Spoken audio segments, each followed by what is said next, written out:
Thank you for joining us today, Spartans. Today we are here to present a great topic for those of you who employ people. We're so excited to have Cindy Gabe with us. My name is Dave Isbell. I am your host of most of these professional series, along with Lisa Parker, who happens to be out of the office for the moment, enjoying vacation. It is 12:30 Eastern Standard Time. We run these every second and fourth Thursday of each month at the same time. Next sessions will be on July 10th, and Lisa Parker will be presenting on how to use the LinkedIn tool, the alumni tool on LinkedIn. So a little bit about Cindy, our presenter today. Cindy Gabe serves as president of the Metis Group, having studied human behaviors for more than 20 years. Cindy's approach to solving workplace performance issues is practical, effective, demonstrable, and intuitive. She has pursued her passion for aligning talent management strategies to business objectives for more than 25 years. A business leader at heart and in history, Cindy has proven ability in impacting business results through advising leaders in team selection and performance. Cindy's a regular keynote speaker presenting to a wide range of professional audiences on a variety of behavioral science topics.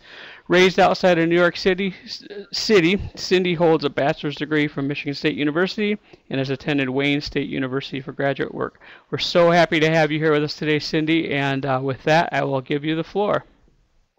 Well, thank you very much. I appreciate the fact that we have some people who have made the ultimate sacrifice in participating in this rather than cheering for USA soccer. I'm sure either this or that are being recorded for future reference. When we talk about selecting the best and forgetting the rest, we really are looking at this from the employer's perspective. Some of you who may be listening because you have entered the workplace yourself and are wondering what employers are up to. And I'd like to believe that the best ones are doing some of this. And those of you who are fortunate enough to be selected by organizations who follow this process or similar processes are really well suited ultimately for the role that you choose. Those who are passed over in the selection process should find that it's okay, because why would you want to take a job where you're set up for failure? So all of this is to make sure that the organizations that we work with are really choosing the superstars to work for their organization. Not that they're just superstars in their own right, but that they have the opportunity to truly thrive and excel in an environment that's best suited for them.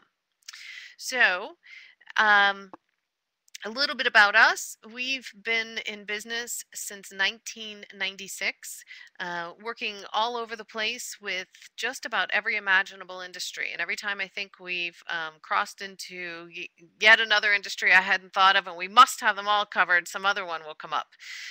We've worked in most bizarre situations, on an Air Force base in southern Afghanistan and in Egypt, to work on some team things. We've also helped in selection on some of the more unique industries that you can imagine. We believe we're human behavior experts in the workplace. So behavior experts at work is our tagline. We do a lot around human behavior. We try to stay out of personal lives.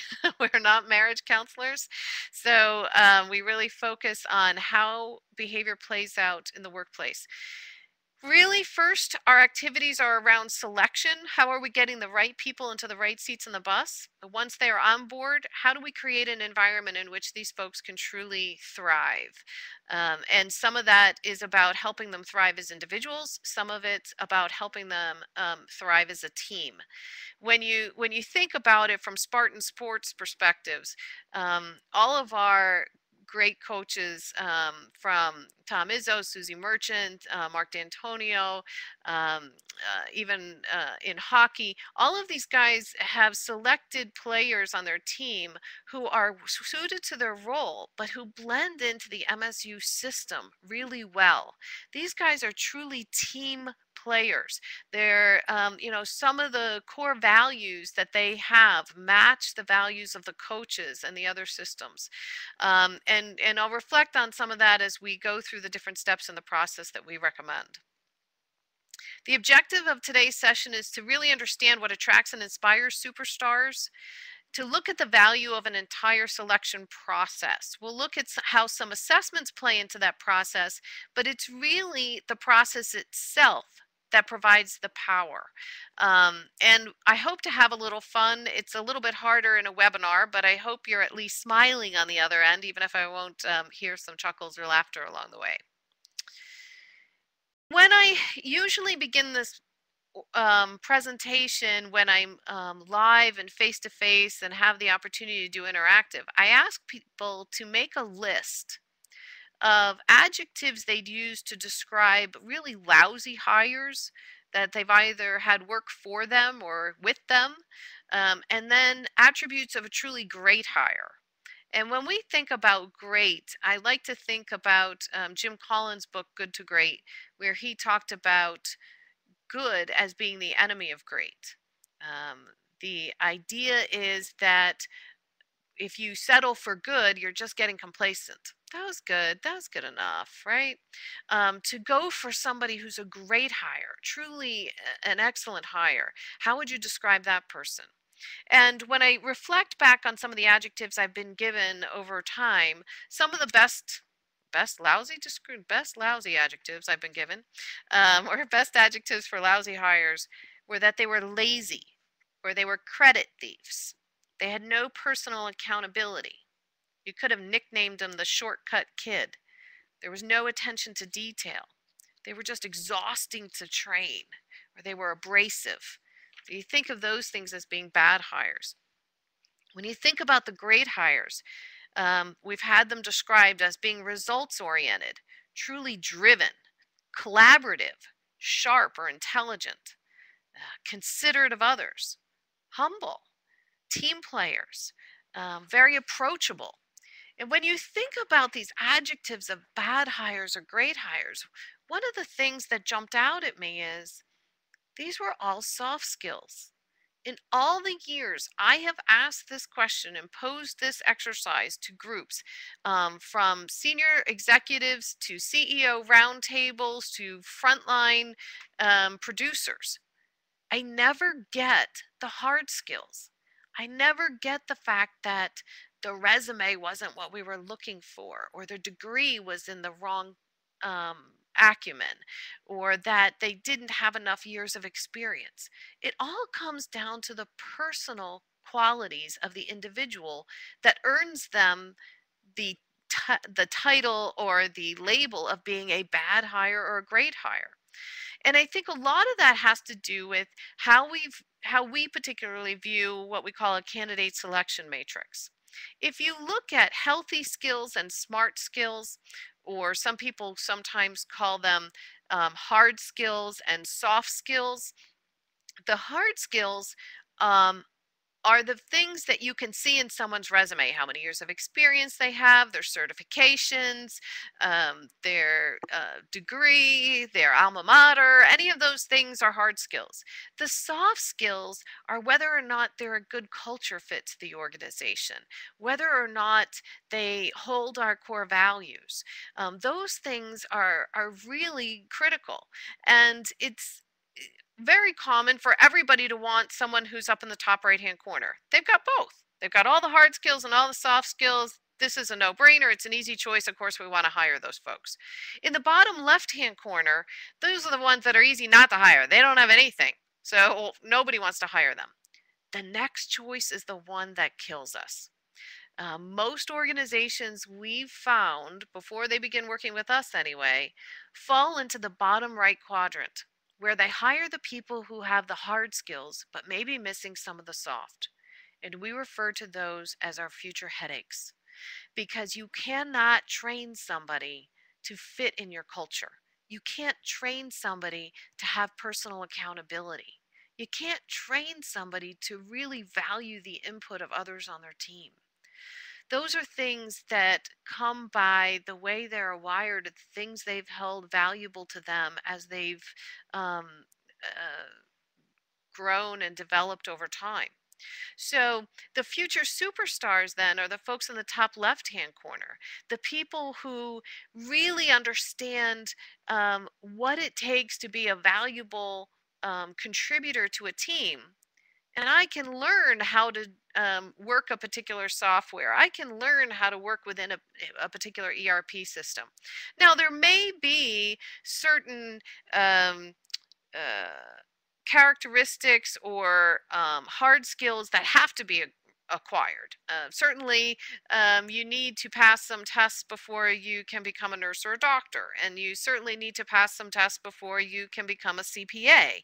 But beyond that, how many years of experience or learning particular areas of expertise, those things can be trained, but you can't really train that culture fit.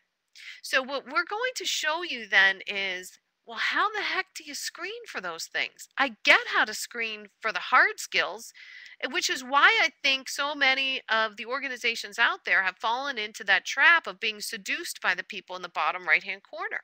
It's because it's something we can figure out how to screen for. We don't know how to screen for the soft skills. Today, I'm going to show you how to screen for those healthy skills or those soft skills. There's really one primary reason employees leave an organization. Employers will tell you employees leave for more money. But the fact is, employees leave because of their manager. When you think about it, when they've accepted a position in your company, they've come in understanding what their compensation is going to be, understanding what their financial burdens are that they have to meet with the compensation they've accepted from you. So they're not leaving just for more money, unless in the rare occasion there has been some financial trauma to their family. So the reality is they are leaving for other reasons. Something's gone wrong. Now, when they leave, do they negotiate a better salary for themselves? Sure, for the most part. And by that point, they found better pastures, or so they think, to go to, so they don't want to burn bridges. So it's just easier to tell you, oh, I just got an opportunity I couldn't turn down. The fact is, if you ask employees, they will tell you they've left because of their manager. And when studies were done to say, what about your manager makes you want to leave the organization? These are the 7 reasons. The first is that the job wasn't as it was expected to be. It didn't fit their talents and interests. They got little to no feedback or coaching. There was no hope for career growth. And this isn't just climbing the company ladder, but even in small organizations, there was no opportunity for personal development, to be challenged, to feel like there was personal growth afoot. They feel devalued and unrecognized. They feel overworked and stressed out. And finally, they lack trust or confidence in their leaders. Now, of these 7, 3 of them are a result of a poor selection process. So I'm going to show you the things that you can do to knock 3 of these right out of the ballpark. 3 of the other 4 are related to performance processes, but that's a different presentation. And the last one, the lack of trust or confidence, is just permeated throughout everything. You know you've got a good selection process if you can answer these questions pretty favorably.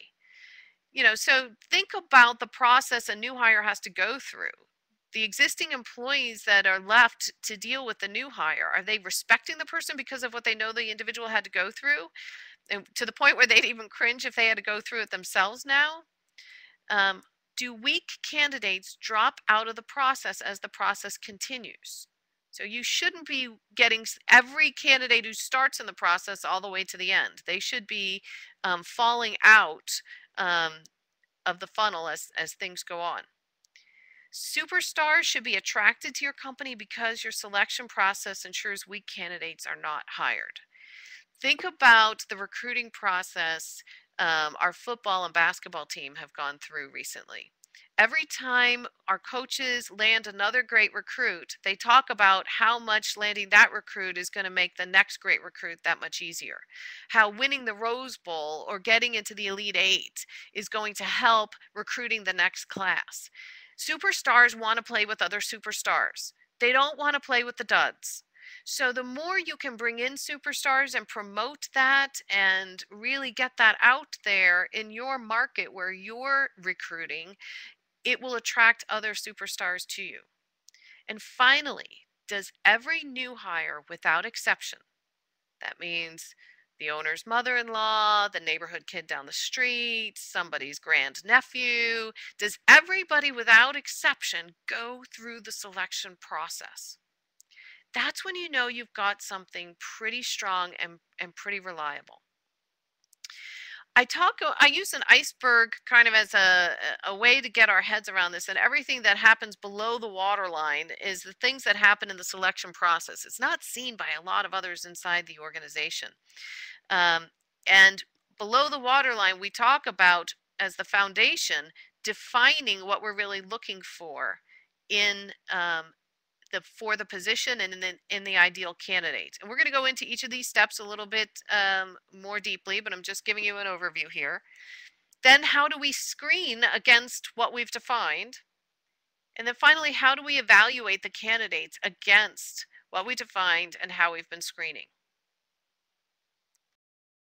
Once we get that done, the performance acceleration happens once the individual's on board. And as I say, that's kind of the tip of the iceberg, the icing on the cake. That comes a little bit later. We're not going to go into that part today, but you'll see this in the iceberg as we continue. First, we're going to talk about the job definition phase. And in the job definition, we start with something called job accountabilities. This is far more than a job description, as you'll see. We like keeping it to a one-page document because that's a little bit easier to keep it dynamic, to keep it constantly reflecting what's going on in the job over time.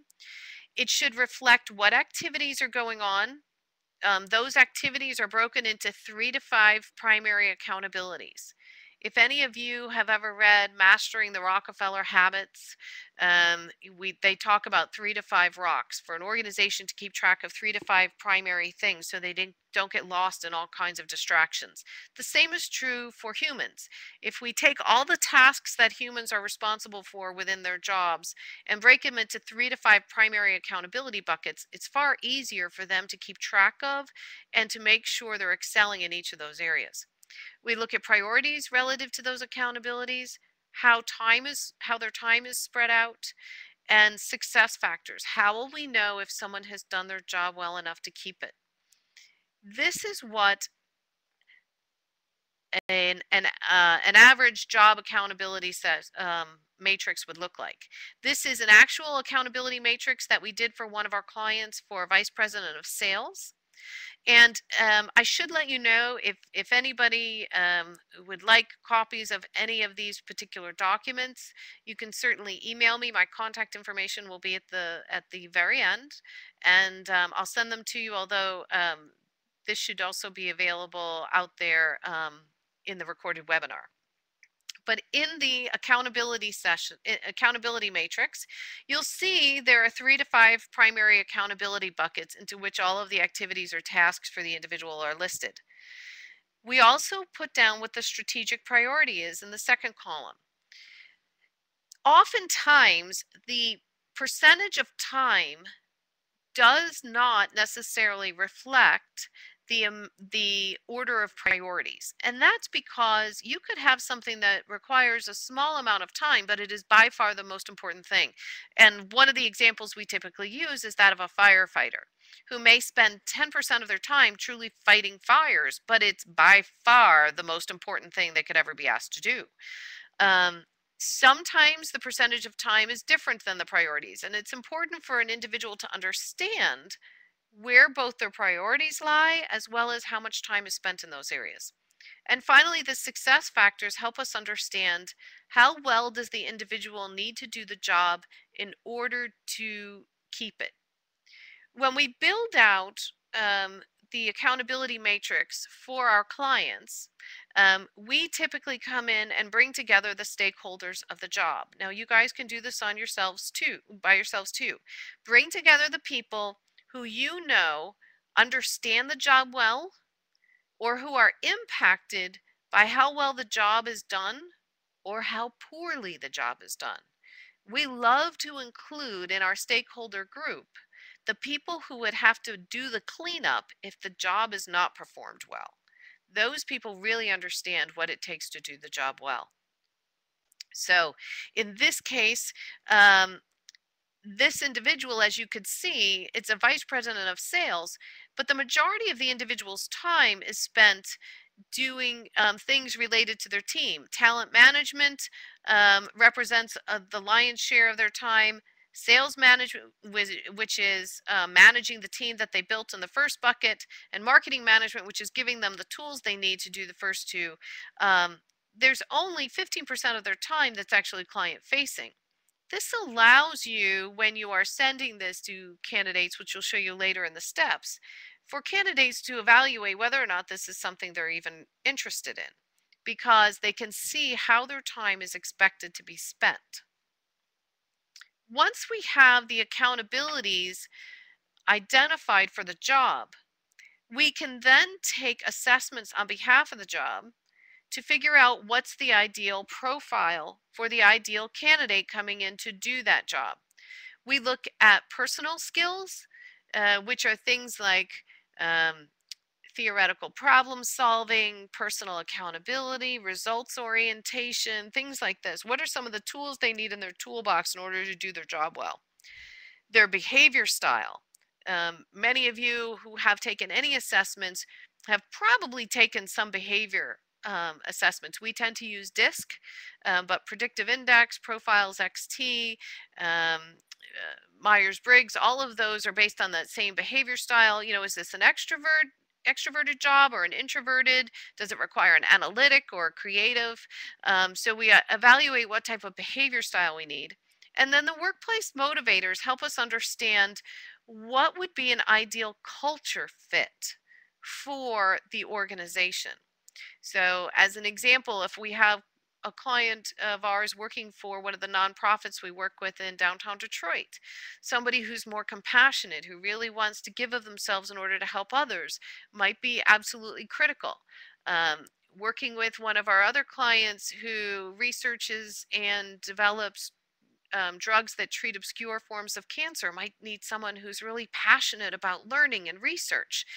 And somebody else who's working for an entrepreneurial organization that's really taking some risks and isn't, you know, enormously funded, but feels like they have control over their destiny, may need a different type of motivator in place to make sure that they're matching what the industry or the particular company finds is critical in order for the individual to find gratification.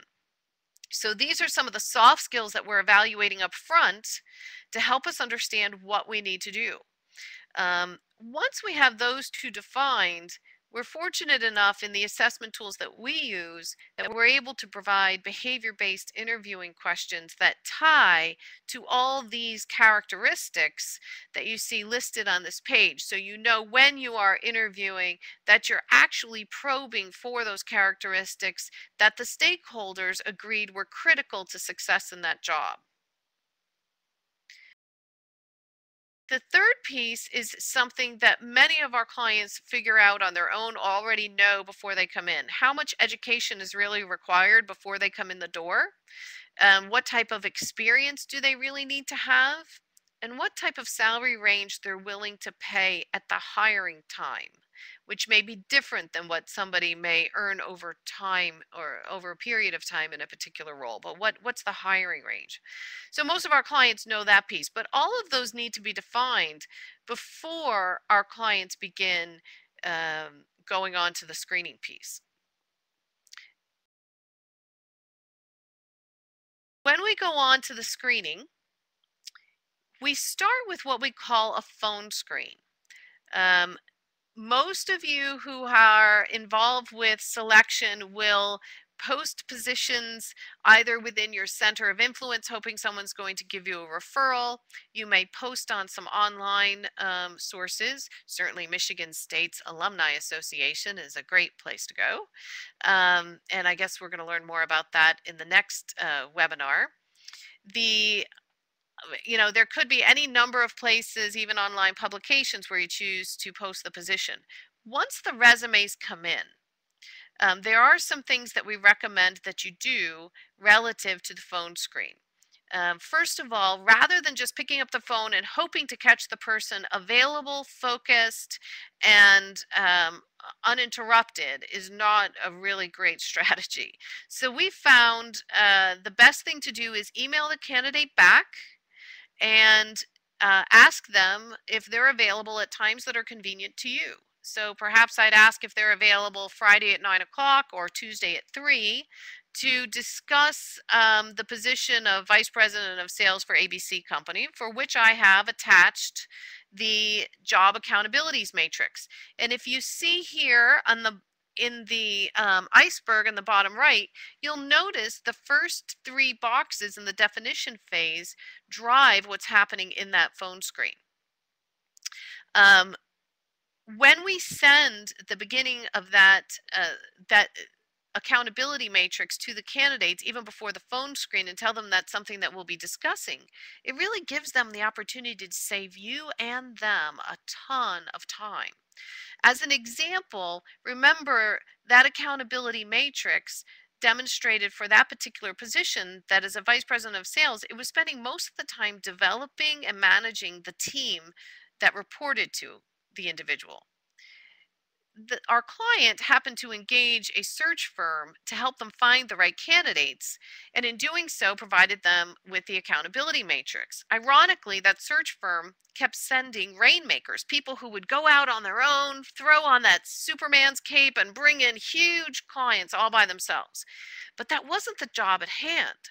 So when candidates were given that accountability matrix and looked at the fact that only 15% of their time was going to be spent client facing, many of them deselected themselves from the process before they wasted any time of the recruiters or the hiring managers involved, because they knew that wasn't a job they were looking to do.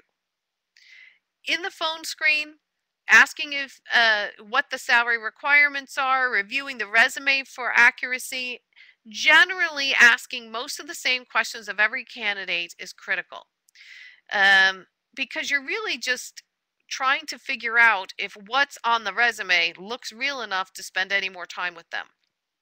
As I mentioned, our job profile tools also provide you with the behavior-based interview questions that you can use throughout the process. And when I say behavior-based interview questions, those are really defined as questions based on the premise that past behavior is a better predictor of future behavior than anything else.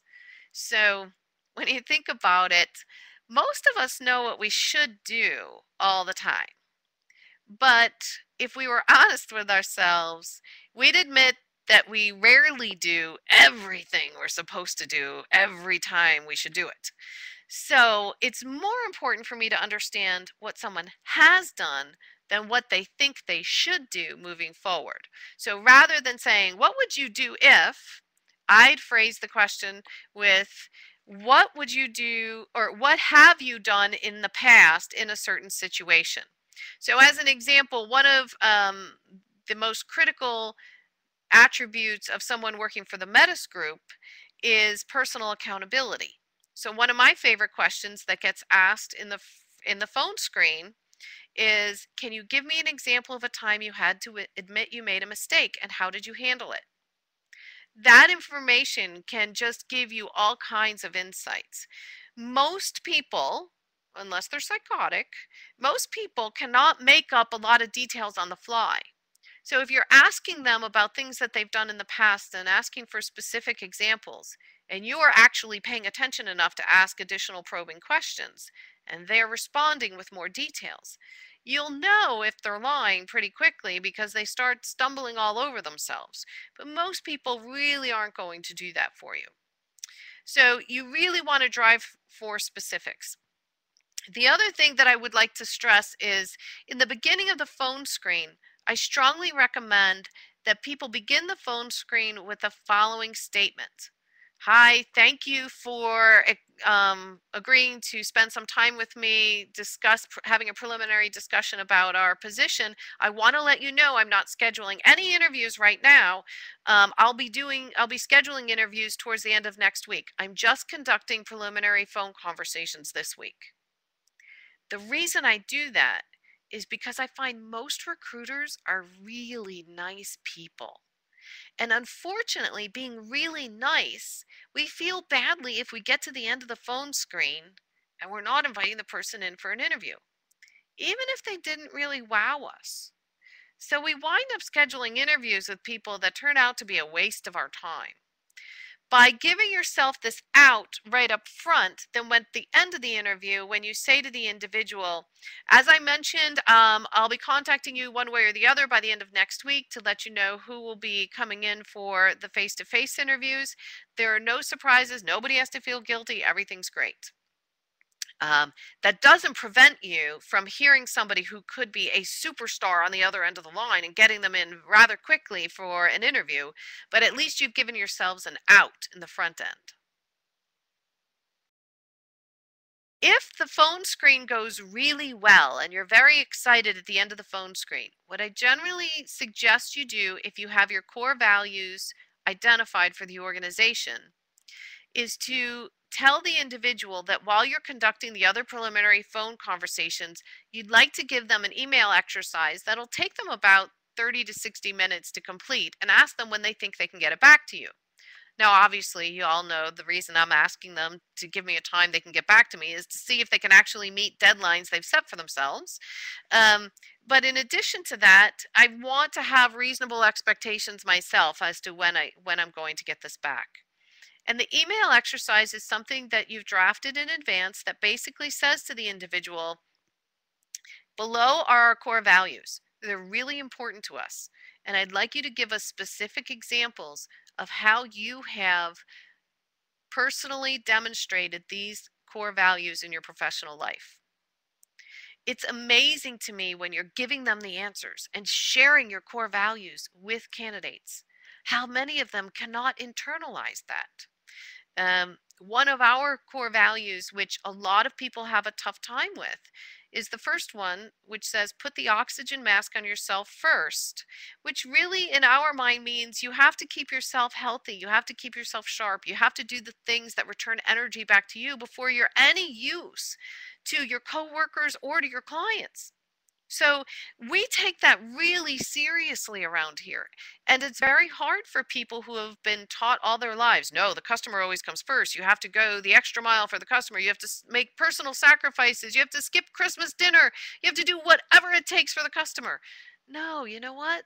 In our minds, that doesn't work. So asking someone where they realize times where they had to call a timeout and take care of themselves before they could help somebody else really tells us a lot about how well that person's going to fit within our organization.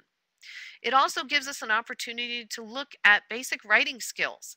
I'm not looking for the next Nobel laureate. I just want to know, can the individual get their point across in an email?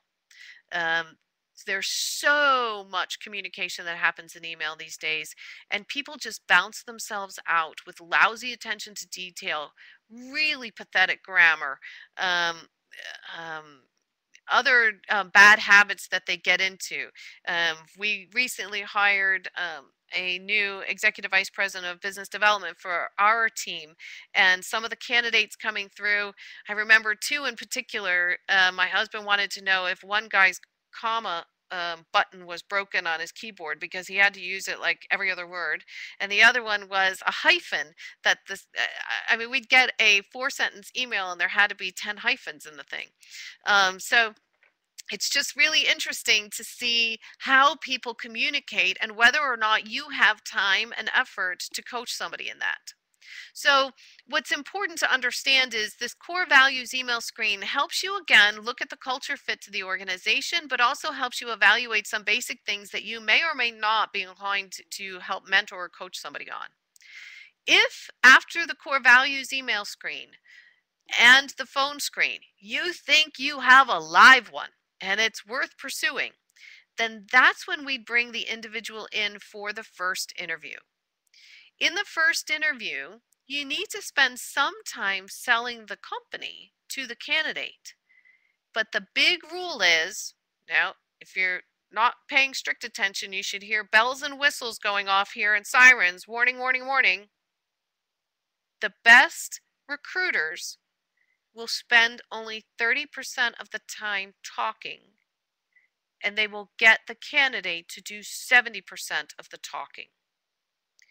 That's absolutely critical, because if you're doing the talking, you can't possibly be evaluating the candidate based on what they're doing.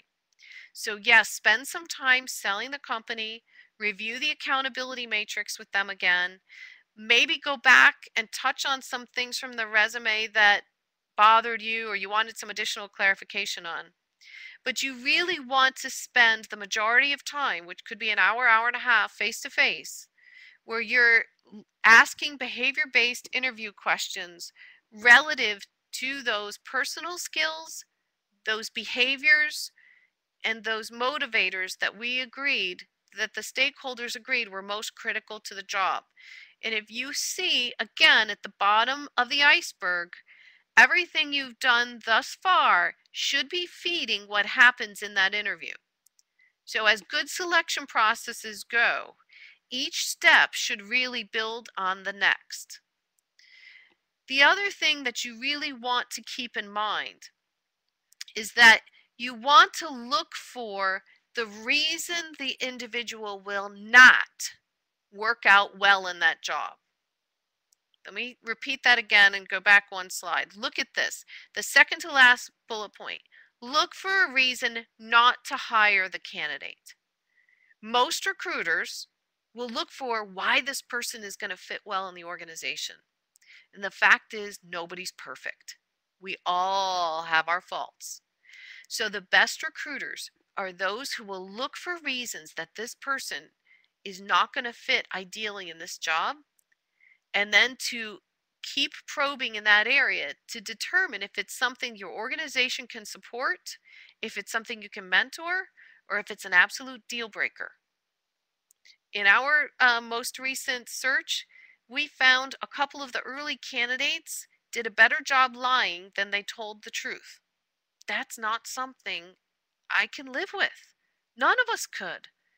And these are people who literally told more lies than they told truths. So this was a deal breaker, an absolute deal breaker, and they did not get very far in the process. There were other people who got far in the process because they seemed to have a lot of the things, and ultimately there were just some tiny choices at the end that were really more about culture fit than anything else that really screened them out. Because the last thing we want to do is set someone up for failure. It's not just a problem if you bring someone in who doesn't fit to get rid of that person and your personal wasted time and the fact that you've disrupted the life of the person who left another job to come to you. But it's incredibly disruptive to everybody else they would touch in your organization and outside of your organization. So it's important to spend time looking for reasons not to hire the candidate. When you find those reasons and you can decide whether or not you can live with them, then you know whether or not you can move forward.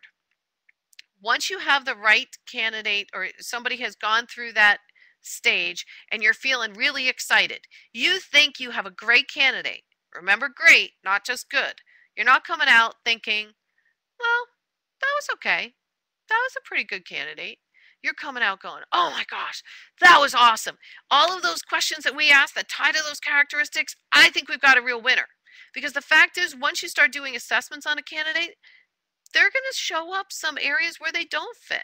So if you're starting in the hole already, it's not going to get better. So once you have a winner, you want to be able to give them some assessments that will assess those behaviors, those motivators, and those personal skills, the same things that we took on the job. And as far as the government's concerned, these are all assessments. They are not tests. Part of the reason is you can't study on them to score any better. And there's no right or wrong answers. They're just assessing what this individual is like. And they should never be a go, no-go point in a selection process. The government has indicated they should never be considered for more than 1/3 of the process. And if you look at where the assessments are in our iceberg and how many other steps are involved, it's far less than 1/3. It is a data point. And for the most part, we look at assessments to help us figure out where future conversations need to take place.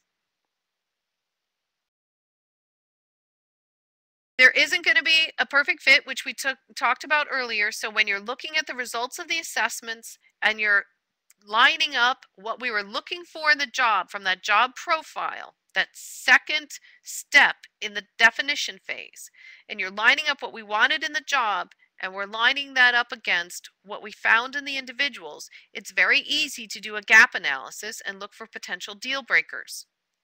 When you have those lined up, the next step we recommend are reference checks, or we sometimes call them performance checks. And the reason we call them performance checks is it's not just a matter of would you hire this person or not if you had the opportunity again, but what is it going to take for us as an organization to set this potential new hire up for the best chance of success. The last thing we want to do is set them up for failure. So when we begin the reference check, and by the way, we set it up much like we set up the phone screen. We ask the candidate to give us 3 or 4 references that we really will call. Believe it or not, you need to qualify it that way because sometimes the quality you'll receive is a bit bizarre. But ask for the phone number as well as the email address.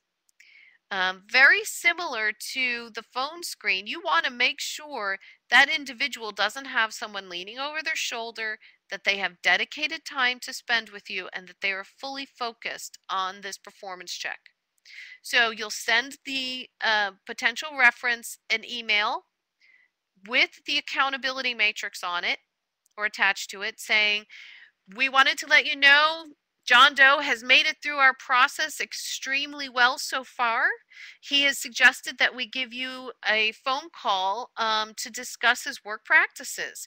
It's probably going to take us about 20 to 30 minutes. Would you have time Friday at 2 or Wednesday at 10 to talk with us? This allows for the individual to be fully dedicated. When you finally get the person on the line, the way we tee this one up is very specific and almost magical. We tell the reference, we really appreciate you making time to do this. John Doe has made it very far through our process. And if you look at our iceberg, that's the God's honest truth. So they've made it really far through our process. And we want to understand because we know no one's perfect, if we bring this person in to work with us, what do we need to do to ensure their greatest chance of success? Where do we need to give them support, and where do we need to get out of their way? It amazes me that when our team conducts performance checks, they get information when they set it up that way. They get information from these references like they were wearing a priest's collar in a confessional. It blows my mind the things people will tell us with the intention of trying to make sure their buddy, their former employee, their protege is brought on board with the best chance of success. Finally, what we do is at the end, ask if there if anything else comes up along the way, would they mind if we gave them a call back?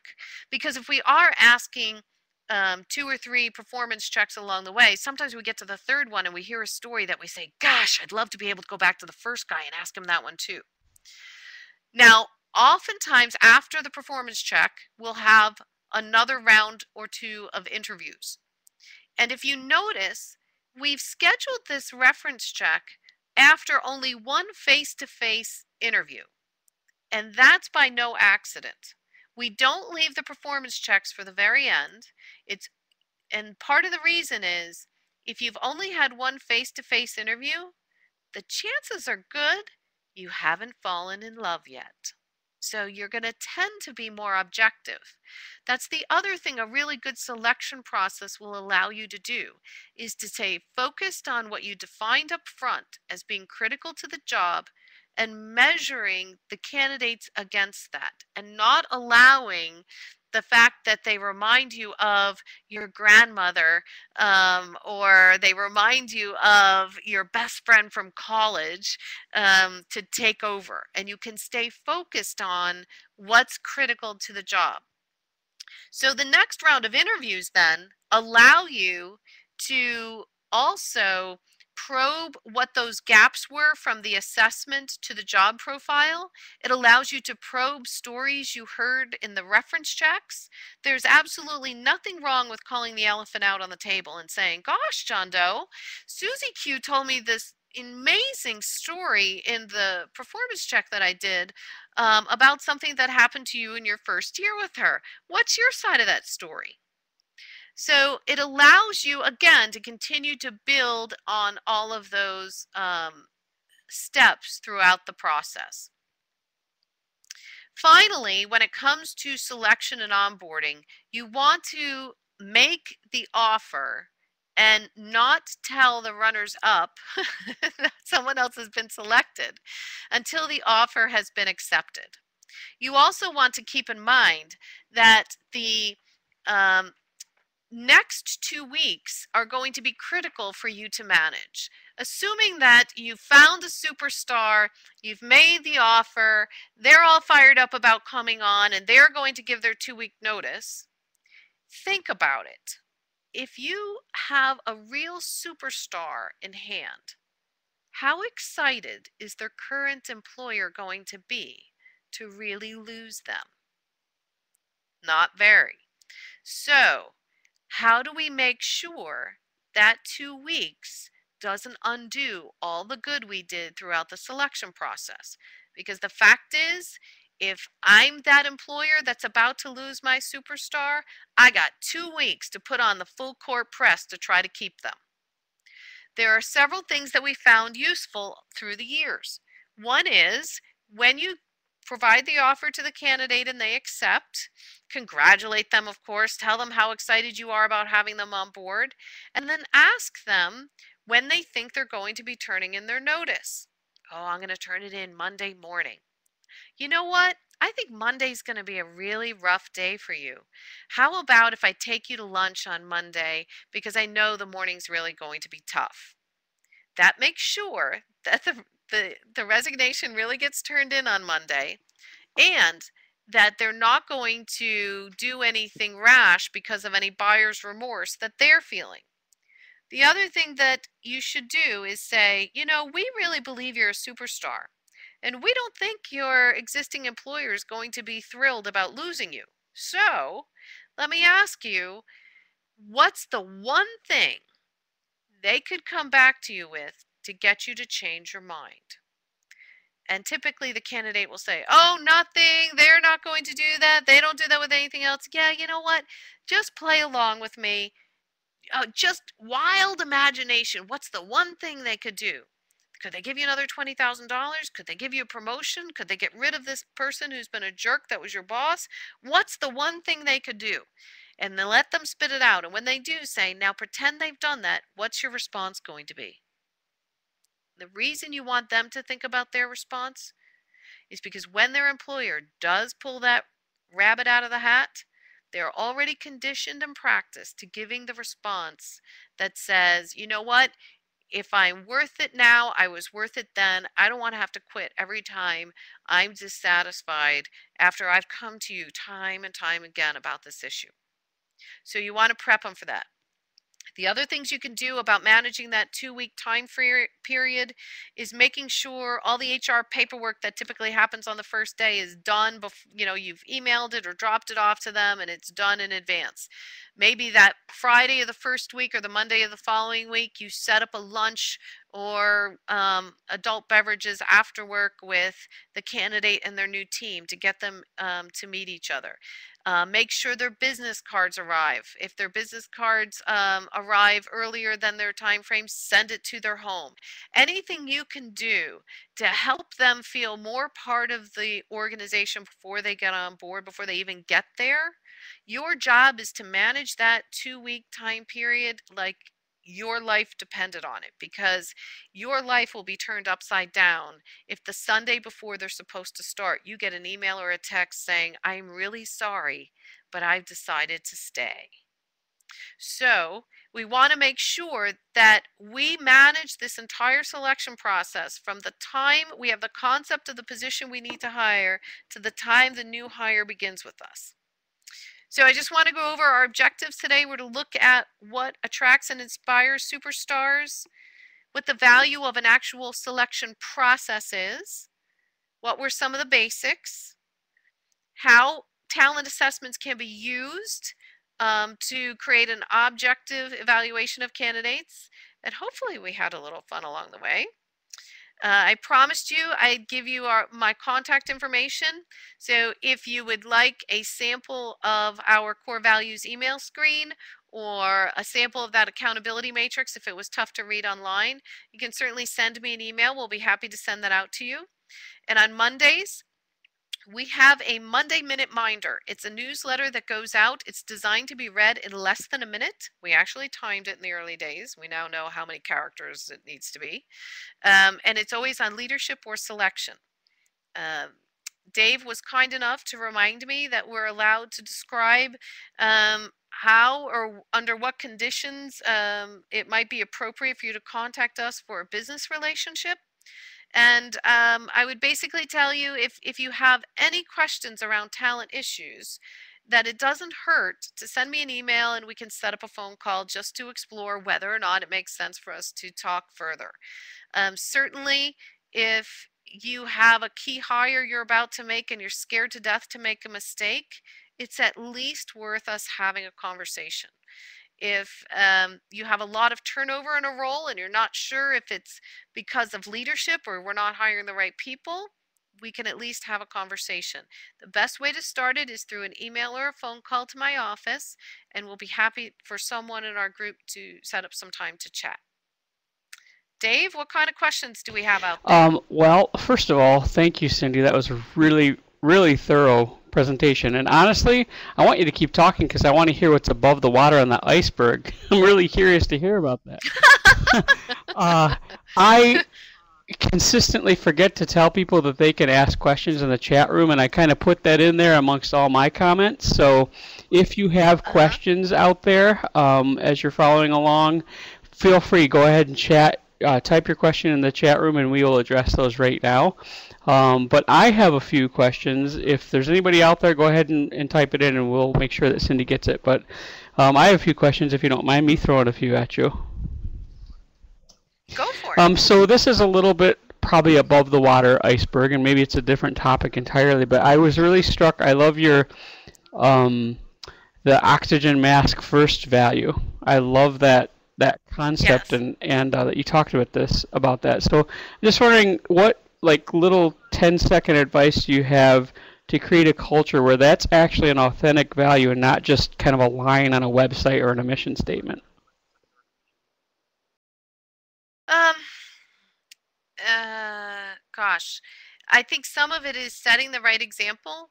Um, our team, as an example, knows that we're really big into working out usually before the workday. We also belong to a fabulous golf club, the Wingate in Oakland Township, and so if the weather's nice and we look like it's a pretty good day, we'll take off at around 3 o'clock in the afternoon and go golf. Now, that doesn't mean that we're not responding to emails and things from our clients at 10 or 11 o'clock at night, but we like to have that balance that returns energy to us, it really gives us excitement, and gives us the energy to respond and be available whenever our clients need it. We have team members who, when they first came on board, had very young kids. And I remember them telling, I remember my husband sitting, who's also my business partner, sitting across from them and saying, if we find out your kid was tomato number 3 in the play and you skipped it because you're here at work instead of watching them in the play, we're going to be really disappointed.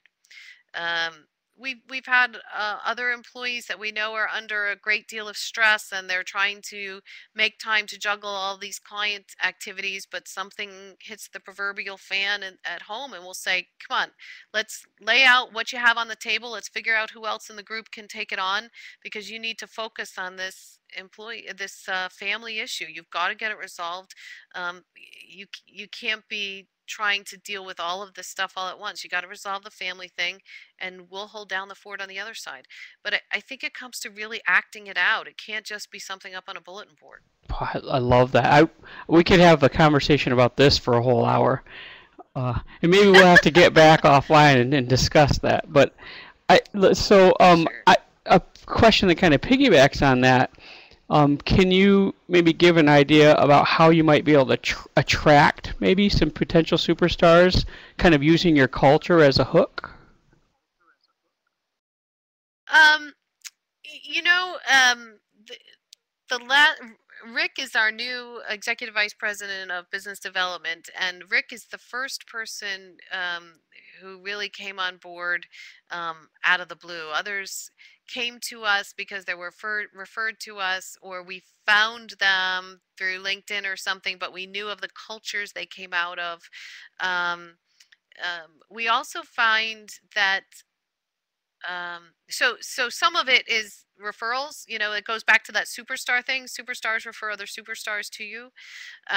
The other thing that we really found tremendously useful is um, coincidentally women. It doesn't have to be women, but it just seems like it has been women who have been accomplished professionals in the workplace prior to having children, and then the children get to the point where they're in school, and the moms really aren't satisfied just being a stay-at-home mom, especially when the kids aren't home anymore. So they wouldn't mind working or even a full-time job, but they want to be there when the kids get off the bus.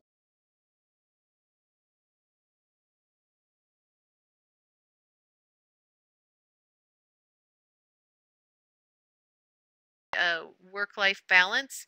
Um, you know, so folks where we see the resumes, there was significant professional accomplishment, and then there's obviously a break um, that may indicate to us that they took some time off for family, but they're ready to re-enter the workforce, and something in just retail or food service isn't enough for them. Those types of folks are usually so grateful um, for that first core value. Um, they're so passionate about our work and our clients and our organization.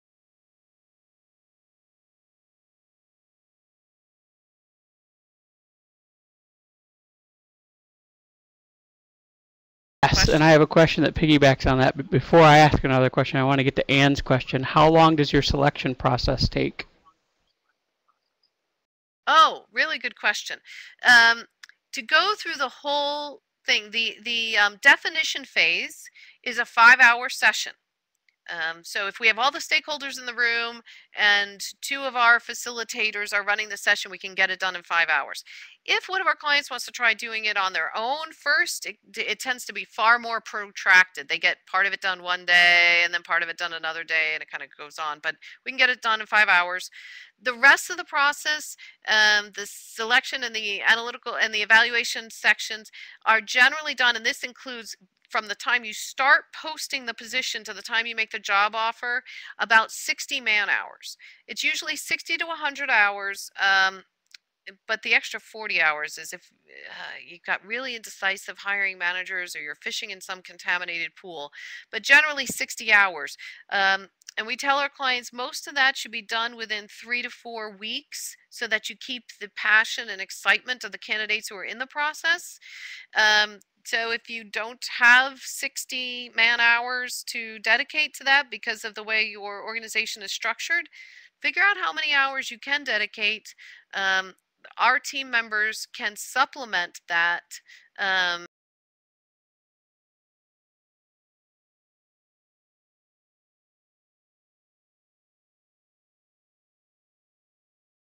Dan, if that didn't answer your question, go ahead and piggyback on that. Seems to be pretty clear. But my next question kind of piggyback on what you were talking about before about kind of attracting people, and so I was thinking about how might you.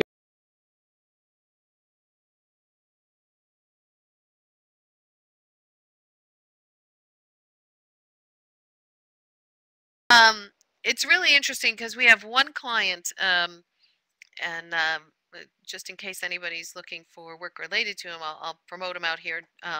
Darton Case at dartappraisal.com. Darton is my poster child for constantly trolling for talent.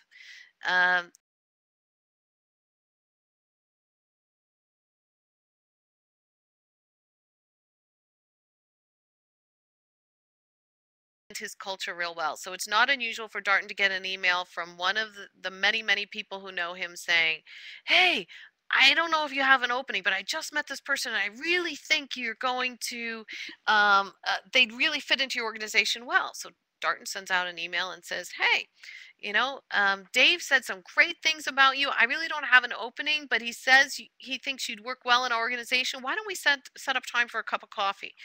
Darton will meet with them, have a cup of coffee, have some preliminary conversations. If he's really fired up, he might even have us run some assessments on the candidate. So in the event an opening comes up, we can, move through the process a little bit quicker. He stays in touch with them. It may be 6 months, a year later, an opening comes up. He's now got this bench of people he can turn to, and he'll send an email saying, I've got this opening. I'm wondering if you're still interested. I'll never forget the time he got one response that said, gosh, I'm not. I just took another job, but I was so impressed with our conversations and everything about your organization. I got a couple of other people I'd like to refer to you that I think would be good fits.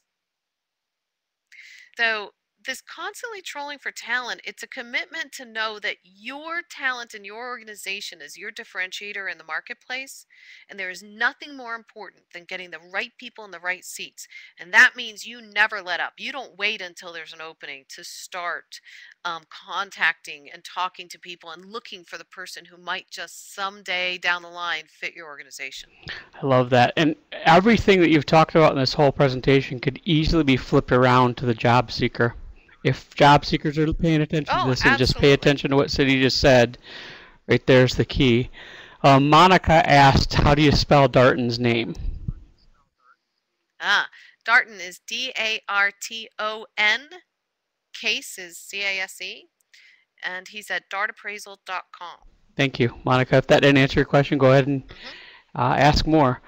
So I have one more question, and this kind of piggybacks on what you were just kind of saying a little bit.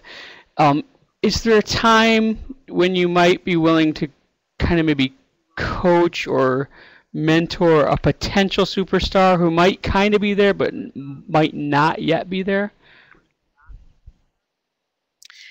Within our organization, sure. There are times, absolutely, and what constitutes a superstar is they're phenomenally well suited for the organization and the job that they're doing right now. That doesn't mean that you might have ideas for them to be able to do a different job down the line, and they're not yet at a superstar status for that yet. But they certainly have all those personal skills, everything that makes it worthwhile, and maybe you need them to pick up some additional hard skills.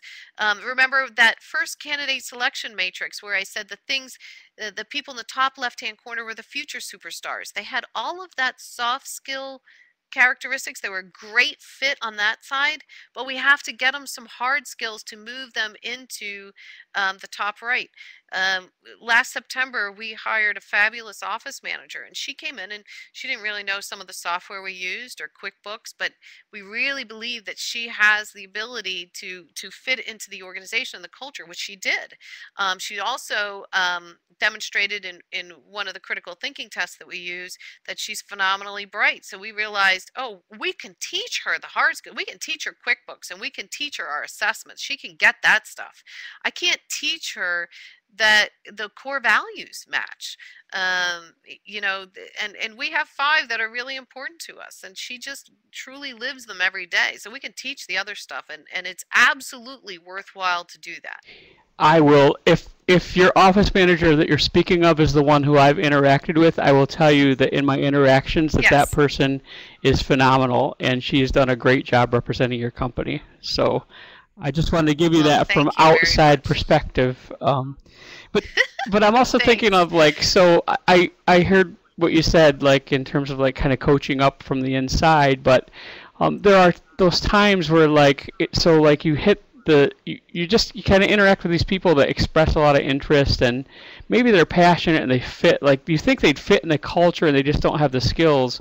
Like, and maybe so I've been in interviews where I like really wanted to hire somebody, but they just weren't the right fit at that time, and I wanted to reach back to them and say, oh, I just want to, if I could just tell them how to kind of like be the fit next time. Do you know what I mean? Like, is there a time when that's appropriate, or a way that you might respond to that scenario?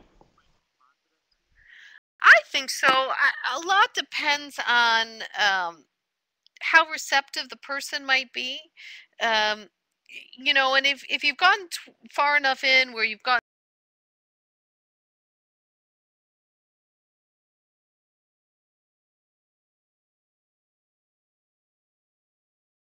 already, so if they already think they're perfect, it's really not useful. But if they tend to be among the 92% of the population who realize they are not perfect and there's a lot of room for growth, and you think they're a great person, but there's 1 or 2 things that they have to work on, absolutely. There was a candidate we were interviewing for office manager. Um, and I loved her as a person, but she wasn't the right fit for us. And she had a very unusual profile in that she was very process oriented and systems oriented. So she would put systems around all kinds of things, but she did not have a good attention to detail. So she could put a great filing system together. I just wasn't convinced that things would get filed correctly, right? Um, so I sat down with her and I went over her profile with her and I said, I think the world of you, and I think you've got a lot of opportunity here. I, I, I would not look for administrative roles if I were you. And I told her about the types of roles I thought she would really excel at, because she was also very artistic and very creative. And by pigeonholing herself into certain administrative roles, she was really not getting an opportunity to either explore or use her incredible talents in creativity. So it opened eyes, and it just sent her on a mission for finding the stuff that she knew that was really going to be satisfying to her, and she was very excited about it. She also tended to be a very compassionate person, who has found a great deal of satisfaction in working in a past life. She didn't even have this on her resume, but she told me working in a probation office. I had no idea, but it fits her profile to a T. So even looking at opportunities where she could be coaching or counseling young people, or people who've gotten a little off course. So in that case, yes, I think if you get the sense that somebody is going to be open to coaching and you think the world of them and you'd like to give them a little mentoring, there's nothing wrong with paying it forward. I think that's a great thing. Terrific. And I can only assume that kind of becomes PR, because I would imagine people like that would go and say, you should go talk to Cindy, or I think you'd be a good fit here at Cindy's place, or something. I mean, I Sure. think that is such a human touch that I hear all the time from job seekers that send out all these resumes or interview or whatever, and they never hear anything back. Or if they do, it's negative feedback. So to take the little bit of time like that is just amazing to hear, and I think that's really great advice. Um, I'll be honest, it doesn't happen sure, all that often, just because we're all under exactly. time constraints. But there are times that you're really touched by a candidate that you Yep, really and want to that's what help I them mean. Like, there make are sense. those times, and it doesn't happen all the time, because why would you spend the time? You're trying to hire a candidate. But so, Right. anyways, Yeah. thank you very much for touching on that, and that it can be an appropriate and good use of time. We are way over on our time, so we're about 9 minutes over our time. I thank you so much for taking the time with us. Do you have any last You're welcome. thoughts as we summarize, and then I'll just go ahead and end our time? The only thing I would say is if you are recruiting, pick a process and stick to it. If it doesn't work, then just pick 1 or 2 points within the process to tweak and see if that works. But the whole idea of processes are that if you repeat them over and over again, you'll get predictable results. If you change the process every time you encounter it, you're not going to have any predictability, and you're no better off than if you're just rolling the dice anyway. So stick to a process, work it, and then just tweak it a little bit at a time to fine tune it to see what's best for your All organization. right, thank you for that, Cindy. Thank you so much for taking your time with us. I really appreciate this. Was really informative. I think it was a great webcast, and I want to let you know, those of you who are listening, that this is recorded. You can find it on our blog, SpartansHelpingSpartans.com. You can also, if you want one today or tomorrow, you can email Brenda at haynesb@msu.edu. All of this is in the chat. We typed this in. Next webcast coming up is July 10th, and that will be Lisa Parker presenting on how to use the LinkedIn Find Alumni tool. So thank you very much for being with us today, and go green. Go White!